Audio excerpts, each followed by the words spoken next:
हजरत मोइन साहब जिनका हम सब बहुत एहतराम करते हैं, बहुत इज्जत करते हैं, हमारे इस क्षेत्र के विधायक अमीन पटेल साहब,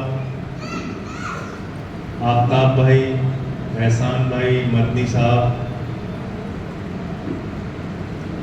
अरशद भाई, यहाँ पे मौजूद तमाम मस्जिदों के इमाम, उलेमा, मौलाना, आप सब, निज़ाम भाई जो इतनी अच्छी बातें अपनी रख रहे हैं आपके सामने, शकील नूरी साहब, और आप सबका मैं हृदय की गहराइयों से अभिनंदन करता हूं कि आपने मुझे यहाँ पे बुलाया और मुझे अपनी बात कहने का मौका दिया। मैं आप सबका बहुत शुक्रगुजार हूं, बहुत बहुत आपको आभार व्यक्त करना चाहता हूं। साथियों और दोस्तों, ये वक्फ बिल जब आया और इसकी जेपीसी बनी, तो उस जेपीसी के दौरान जो चर्चा हुई वो, और उसके बाद जिस तरीके से ये बिल पास हुआ, उसकी एक एक कहानी आपके सामने रखना चाहता हूं, और किस तरह से सरकार की मंशा क्या है वो आपको बताना चाहता हूं। इनका मकसद कोई मुसलमानों का भला करना नहीं है। मोदी जी कहते हैं कि भाई हमें मुसलमानों का भला करना है, इसलिए हमें बिल लेके आए। तो मैंने कहा भाई दो ही नेता थे तुम्हारे यहाँ, एक शहनवाज हुसैन साहब, दूसरे मुख्तार अब्बास नकवी साहब, दो के दोनों आज कहां, यही बता दो। दो नेताओं का क्या भला किया तुम? चलिए वो भी छोड़ दीजिए। दोनों सदनों में एक भी सांसद मुसलमान नहीं है भारतीय जनता पार्टी। उसके बाद इन्होंने कहा हमें मुसलमानों का भला करने के लिए, मैंने कहा पूरी कैबिनेट में आपने एक मुसलमान मंत्री नहीं बनाया है।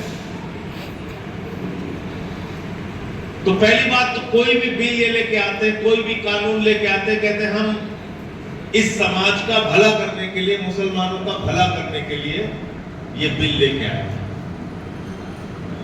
तो मैंने बहुत सारे मुस्लिम संस्थाओं से पूछा कि मैंने कहा भैया आप लोग गए थे मोदी जी के पास कि हमारा भला कर दो, बहुत नुकसान हो रहा है?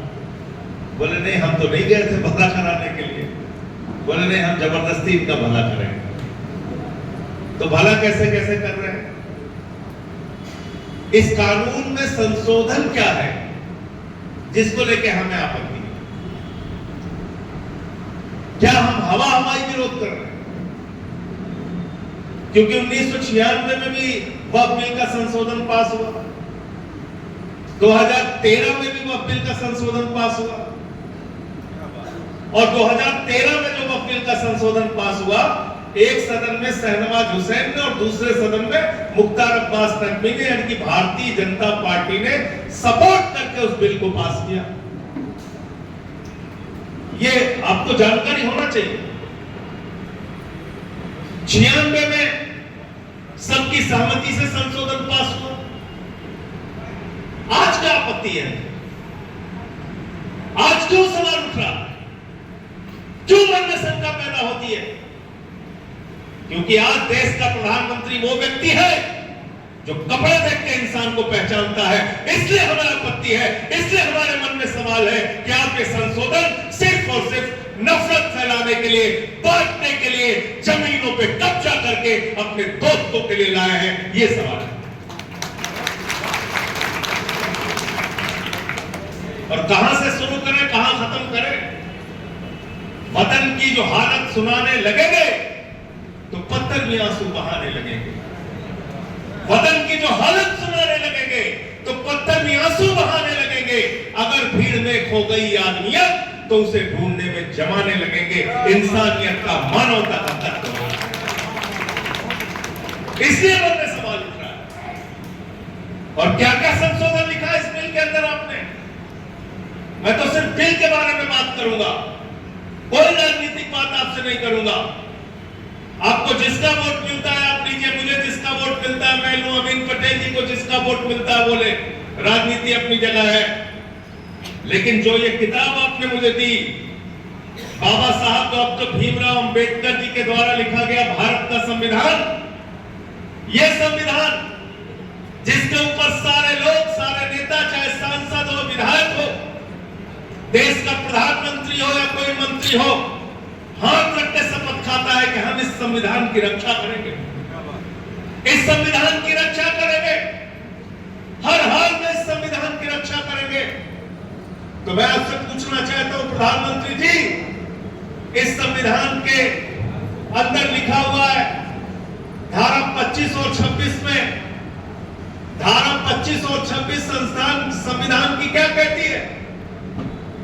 वो कहती है कि इस देश में जो भी व्यक्ति रह रहा है, जिस भी धर्म को वो मान्यता है, वो अपनी धार्मिक मान्यताओं के हिसाब से पूजा कर सकता है, अर्चना कर सकता है, उपासना कर सकता है, इबादत कर सकता है, प्रेयर कर सकता है, गुरु ग्रंथ साहब का पाठ कर सकता है। वो अपनी धार्मिक मान्यता के हिसाब से वो अपने धर्म का पालन कर सकता है। ये इजाजत किसने दी? किसने दी? किसने दी है इजाजत? मोदी जी ने दी क्या? मोदी जी ने दी? किसी पार्टी ने दी? ये भारत के संविधान ने दी। ये बात अपने दिल में बैठा लीजिए कि आप कोई भीख नहीं मांग रहे, आप बाबा साहब डॉक्टर भीमराव अंबेडकर के द्वारा लिखे गए भारत के संविधान का हक मांग रहे हैं अपने लिए। ये बात अपने दिल और दिमाग में बैठा लीजिए, तब आपकी लड़ाई ज्यादा मजबूत होगी। और उसमें क्या लिखा है? उसी संविधान के अंदर लिखा हुआ है धारा 25 और 26 में कि हर धर्म के मानने वाले लोग अपनी धार्मिक संपत्तियों का प्रबंधन स्वयं से करेंगे। क्या लिखा हुआ है? अपने धार्मिक संपत्तियों का प्रबंधन स्वयं से करेंगे। यानी कि मस्जिद है, दरगाह है, कब्रिस्तान है, तो उसका मैनेजमेंट ये इसी संविधान में लिखा हुआ है। इसके लिए जोरदार तालियां एक बार बताइए। ये है, इसके लिए हम लड़, इसके लिए हम लड़। इसमें लिखा हुआ है, और मोदी जी अगर इनकार करते हैं कि इसमें नहीं लिखा हुआ है, मैं अपनी लड़ाई पीछे ले लूंगा, लेकिन इसमें लिखा हुआ है। और इसमें सिर्फ मुसलमान के लिए भी नहीं लिखा हुआ है, इसमें हिंदू के लिए भी लिखा हुआ है, सिख के लिए भी लिखा हुआ है, ईसाई के लिए भी लिखा हुआ है, जैन के भी लिए लिखा हुआ है, बौद्ध के भी लिए लिखा हुआ। किसी का भी हक माना जाएगा, हम सब मिलकर आवाज उठाएंगे। गलत तो नहीं कह रहा हूं? गलत तो नहीं कह रहा हूं? और मैंने पार्लियामेंट के अंदर कहा था, चिल्ला चिल्ला के कहा था, जेपीसी में भी कहा था कि किसी को खुश होने की जरूरत नहीं है इस वक्त कानून पे। मेरी बात को याद रखना, आज ये मुसलमानों के खिलाफ है, कल हिंदुओं के खिलाफ आएगा, फिर सिखों के खिलाफ आएगा, फिर ईसाइयों के खिलाफ आएगा, फिर बौद्धों के खिलाफ आएगा, फिर जैनियों के खिलाफ आएगा। पता चला 90 साल पुराना मंदिर जैन धर्म वालों का यहां तोड़ दिया गया कि नहीं तोड़ दिया गया? तोड़ दिया गया कि नहीं तोड़ दिया गया? तोड़ दिया गया ना? तोड़ दिया गया। 90 साल पुराना मंदिर इसी मुंबई में तोड़ दिया गया। बौद्ध धर्म के मानने वाले लोग बोध गया में आंदोलन कर रहे हैं आंदोलन। तो किसी को भी खुश होने की जरूरत नहीं, ये बात मैंने कहा था। तो पहली चीज तो आप सब लोग अपने दिमाग में रख लीजिए कि ये संविधान है जिसमें साफ तौर पे लिखा हुआ है कि आप अपनी धार्मिक मान्यताओं के हिसाब से इबादत कर सकते हैं, प्रेयर कर सकते हैं, पूजा कर सकते हैं, अर्चना कर सकते हैं, और अपनी धार्मिक मान्यताओं के हिसाब से जो आपकी संपत्तियां हैं उसका प्रबंधन कर सकते हैं। अब ये बात इसमें लिखी हुई है। तो ये बिल लेके आए संशोधन, कहने लगे साहब ये संशोधन है, इसको पास कर दीजिए संजय सिंह जी। हमने कहा कैसे पास करते हैं? क्या लिखा हुआ है इसमें? कह रहे हैं इसमें लिखा हुआ है कि 5 साल तक जो मुसलमान प्रैक्टिसिंग मुसलमान होगा सिर्फ वही दान कर सकता है। अब दुनिया का पहला कानून मोदी जी लेके आए हैं, पूरी दुनिया में पहला कानून मोदी जी लेके आए हैं, कह रहे हैं कि जो 5 साल तक मुस्लिम धर्म के सारे रीति रिवाजों का पालन करेगा सिर्फ वही दान कर सकता है। पढ़ा है कि नहीं? कितने लोगों ने पढ़ा इस चीज को? पढ़ा है ना? बिल्कुल। इसमें लिखा हुआ है, नए संशोधन बिल में लिखा हुआ है। मैंने कहा भाई वक्फ के लिए हिंदुओं ने भी दान किया है, वक्फ के लिए मुसलमानों ने दान किया है, वक्फ के लिए सिखों ने भी दान किया है। पूरे दुनिया के जितने भी कानून आप पढ़ेंगे उसमें साफ तौर पे एक ही बात लिखी हुई है, आप अपनी संपत्ति को दान कर सकते हैं, आप अपनी मर्जी के मालिक हैं। अगर संपत्ति आपकी है तो आप उसको मस्जिद को दें, कब्रिस्तान को दें, दरगाह को दें, वो मंदिर के लिए दें, गुरुद्वारे के लिए दें। ये हक आपका है, किसी दूसरे आदमी का। गलत तो नहीं कह रहा हूं? और मान लीजिए कोई आदमी धर्म को नहीं मानता, मैं तो एक और उदाहरण दे रहा हूं, माफ कीजिएगा मुझे। कोई आदमी धर्म को नहीं भी मानता, नास्तिक है, क्या उसको भी दान करने से आप रोक सकते हैं? क्या विधायक जी रोक सकते हैं दान करने से? कोई धर्म को नहीं मानता उसको भी दान करने से आप नहीं रोक सकते। लेकिन आपने इस वक्फ संशोधन में लिख दिया कि साहब जो 5 साल तक मुस्लिम धर्म के रीति रिवाजों को मानेगा सिर्फ वही दान कर सकता है। मैंने कहा भैया ये पता कैसे करोगे? कैसे पता करोगे कि हमने 5 साल तक मुस्लिम धर्म के रीति रिवाजों का पालन किया कि नहीं किया? अमीन पटेल साहब ने 5 साल तक मुस्लिम धर्म के रीति रिवाजों का पालन किया कि नहीं किया, ये पता कैसे करेंगे मोदी जी? इनके घर में सीसीटीवी कैमरा लगाएंगे, ये देखेंगे कि कितने वक्त की नमाज पढ़ते हैं, ये रोजा रहते हैं कि नहीं रहते, मस्जिद जाते हैं कि नहीं जाते, कैसे आप तय करोगे? इसलिए ये तय करने का हक किसी को नहीं है कि कौन धर्म का पालन कर रहा है या नहीं कर रहा है। जो मुस्लिम के घर में पैदा हुआ उसकी पहचान मुसलमान के रूप में है, जो हिंदू के घर में पैदा हुआ उसकी पहचान हिंदू के रूप में, जो सिख के घर में पैदा हुआ उसकी पहचान सिख के रूप में। आप कौन होते तय करने वाले? एक हमने इसका विरोध किया, हमने कहा ये तो बिल्कुल बेकार की बात है आपने जो इसमें लिखा हुआ है। फिर क्या इसमें लिखा? इन्होंने लिखा कि वक्फ बोर्ड में गैर मुस्लिम सदस्य हो सकता है। हमने कहा आप बताइए देश की किसी भी धर्म के अंदर, चाहे वो मंदिर की कमेटी हो, गुरुद्वारा की कमेटी हो, ईसाई धर्म के लोगों की कमेटी हो, उनके चर्चों की कमेटी हो, क्या आप गैर ईसाई को, गैर हिंदू को, गैर सिख को उनकी कमेटी में रख सकते हैं? बोले नहीं साहब नहीं रख सकते। तो हमने कहा यहां क्यों रख सकते हैं?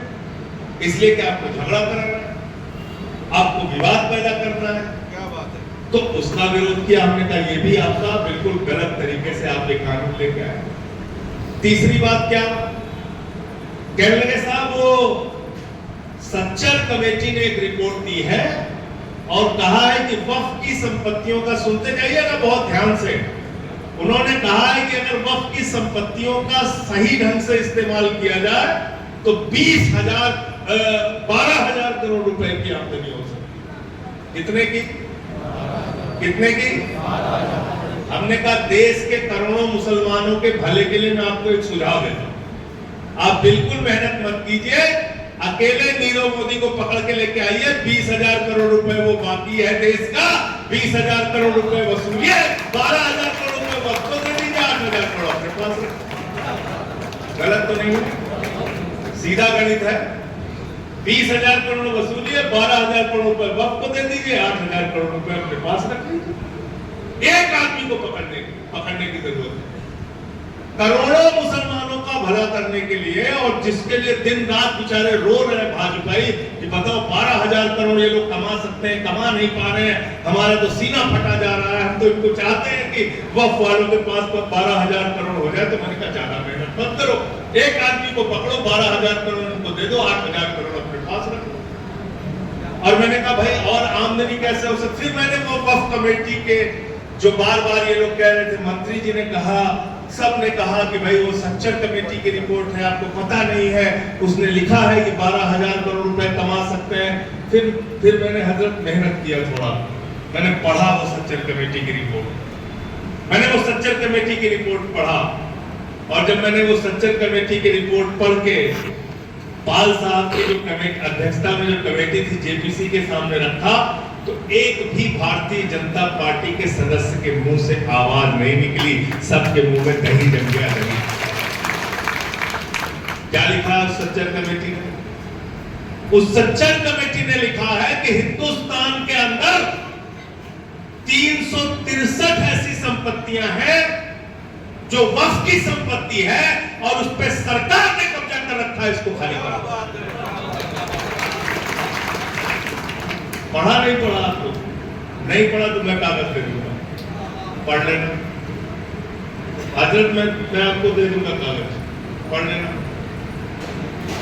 तो मैंने कहा भैया इसमें तो ये लिखा हुआ है। कहने लगे हाँ लिखा हुआ है। हमने कहा ये लिखा हुआ है, साफ साफ पढ़ो।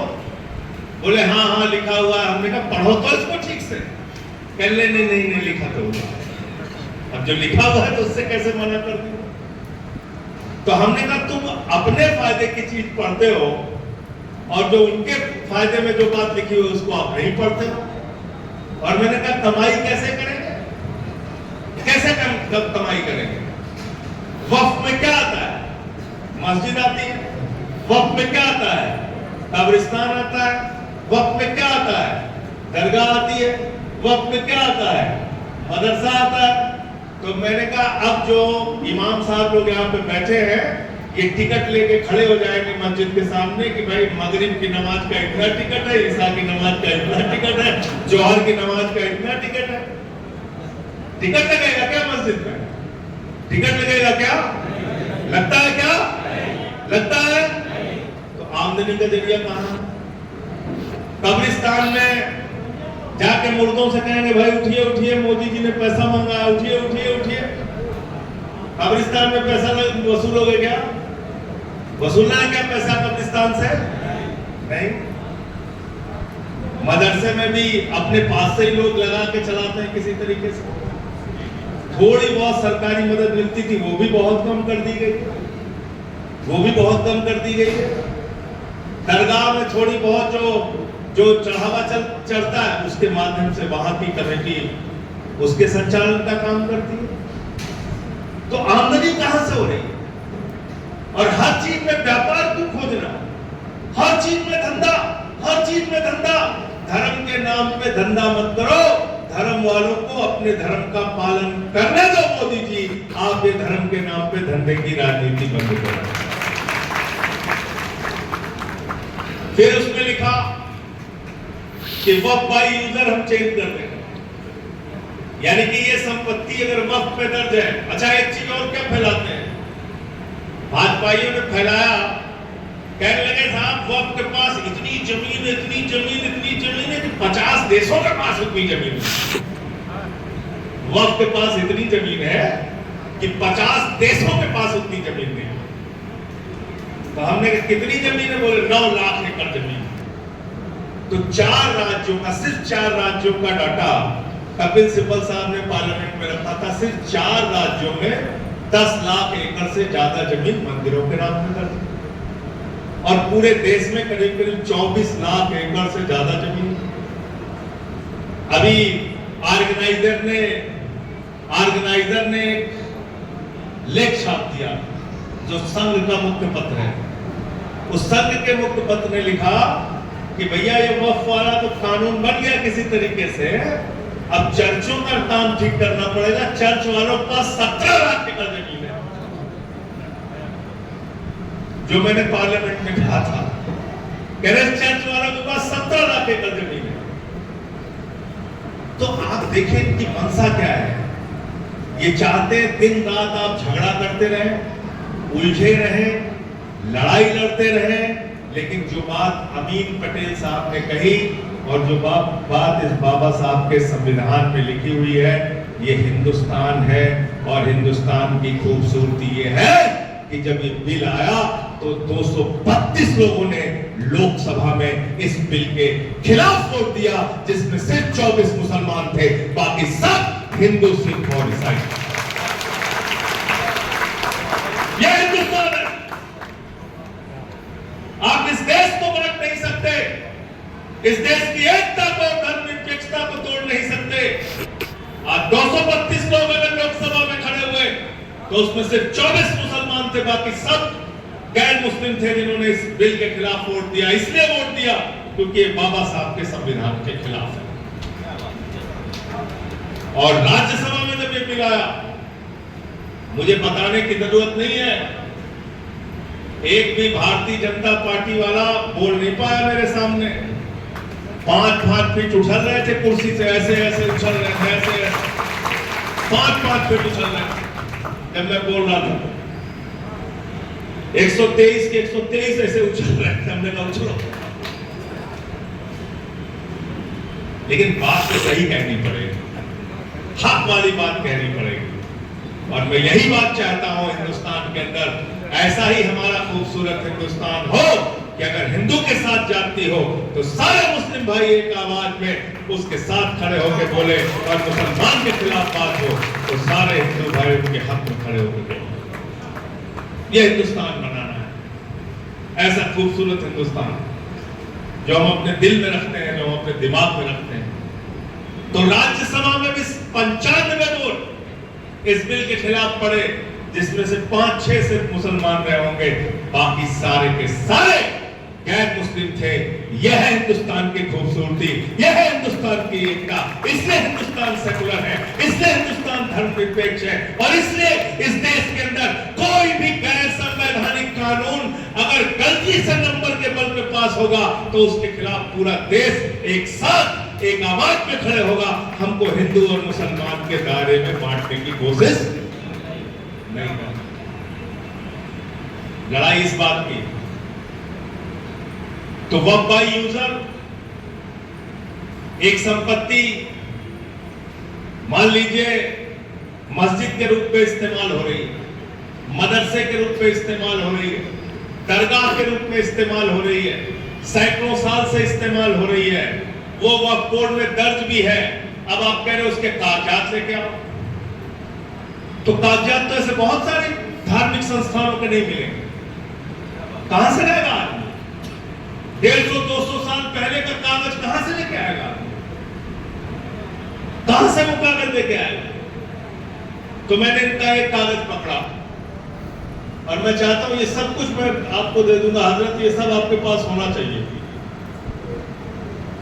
2013 में जब संशोधन बिल पास हुआ तो 2013 के संशोधन बिल में एक बात यह भी लिखी थी कि वक्फ की जो संपत्तियां हैं वो ऑनलाइन होनी चाहिए। ये मोदी जी का ये कानून नहीं, 2013 के कानून, किसका?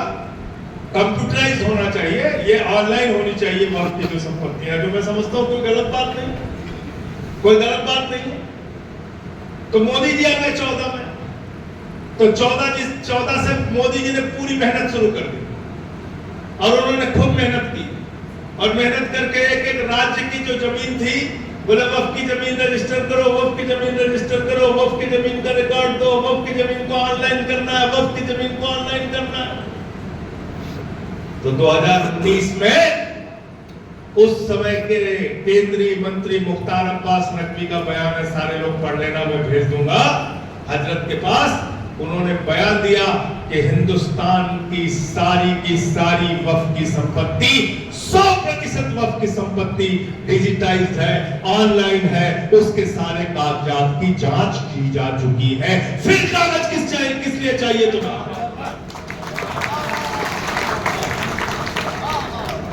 फिर किस बात के लिए कागज चाहिए आपको?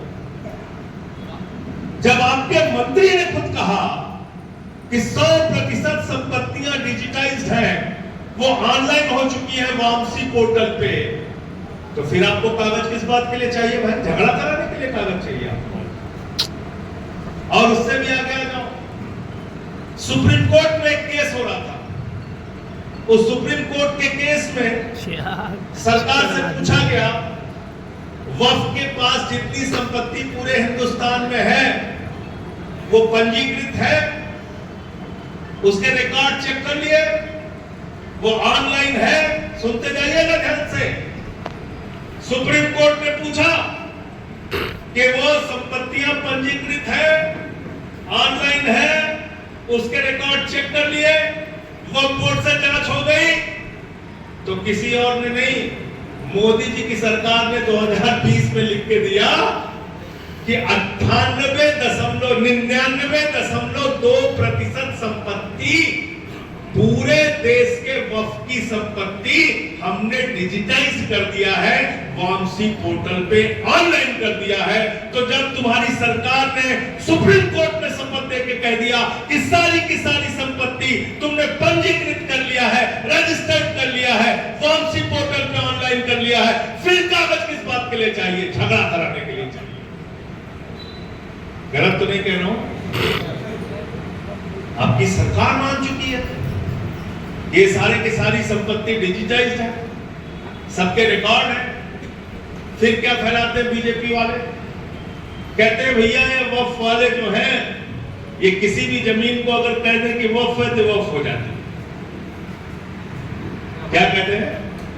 कहते हैं किसी भी जमीन को अगर कह दें कि वक्फ है तो वक्फ हो जाती है।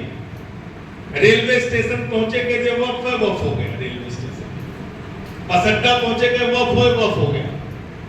मुंबई एयरपोर्ट पहुंचे, बोले वक्फ है, वक्फ हो गया। मैंने कहा ऐसा हो रहा है? बोले नहीं नहीं ऐसा तो नहीं हो रहा। तो मैंने कहा फिर कैसा हो? बोले नहीं नहीं, जहां जहां जो कह दिए वो सब वक्फ हो गया। तो कमेटी आई वक्फ बोर्ड की, वक्फ बोर्ड के लिए अफसर आए, माइनॉरिटी विभाग के बड़े बड़े अफसर आए। हजरत तो गए कमेटी के साथ, सब आते थे वहां पे।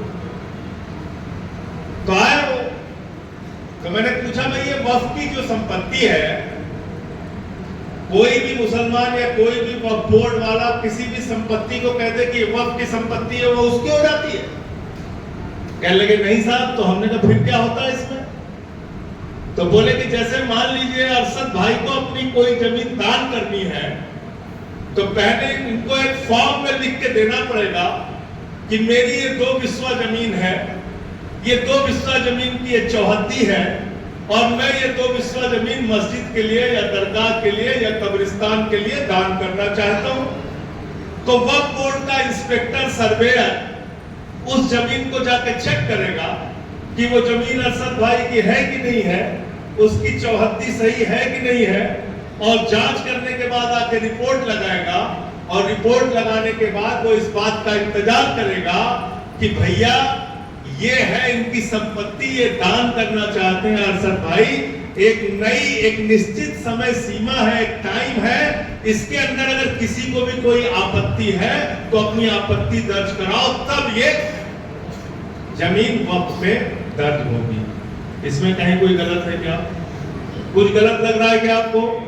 किसी को कुछ गलत लग रहा है क्या?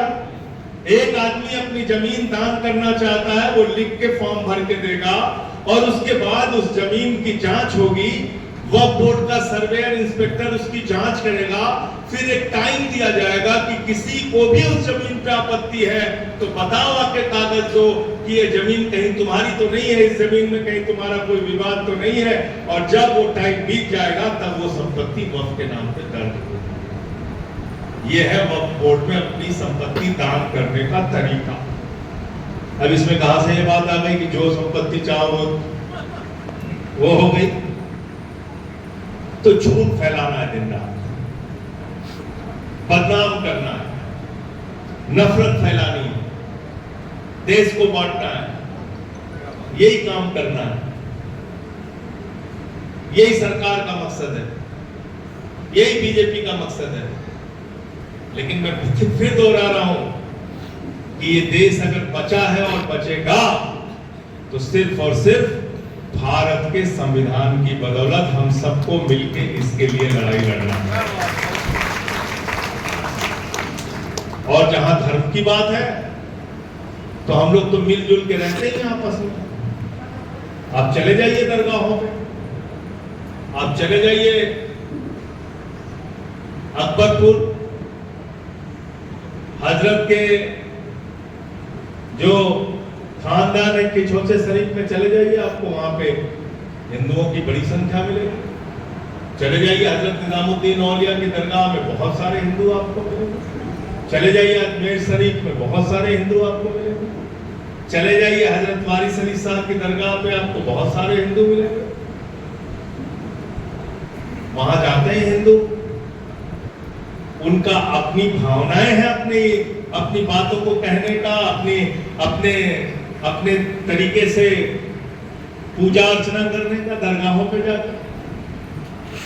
वो बाराबंकी की दरगाह में जाते हैं तो कहते हैं वारिस तुम ही हो, कन्हैया तुम ही हो, मेरी जीवन नैया के खेवैया तुम ही हो, और रखना मेरी लाज है वन मुरारी, करूं वंदना जग के वारिस तुम्हारी। ये हिंदुस्तान है, इसको समझो। यहां पे सब मिलजुल के रहना चाहते हैं। झगड़ा लड़ाई मत करो, उससे कोई फायदा होने वाला नहीं है। और इसलिए मैं आप सबसे फिर दोहराना चाहता हूं, आपने मेरा इतना स्वागत किया, अभिनंदन किया, मैं तो सिर्फ एक ही बात कहूंगा, जब भी ऊपर वाले के सामने हाथ उठाना, एक ही दुआ मांगना, कभी किसी के सामने झुकना ना पड़े, और बहादुरी के साथ इस देश के, इस मुल्क के लोगों की लड़ाई लड़ता रहूं, ये हक की लड़ाई लड़ता रहूं, ये इतनी दुआ आपसे चाहिए।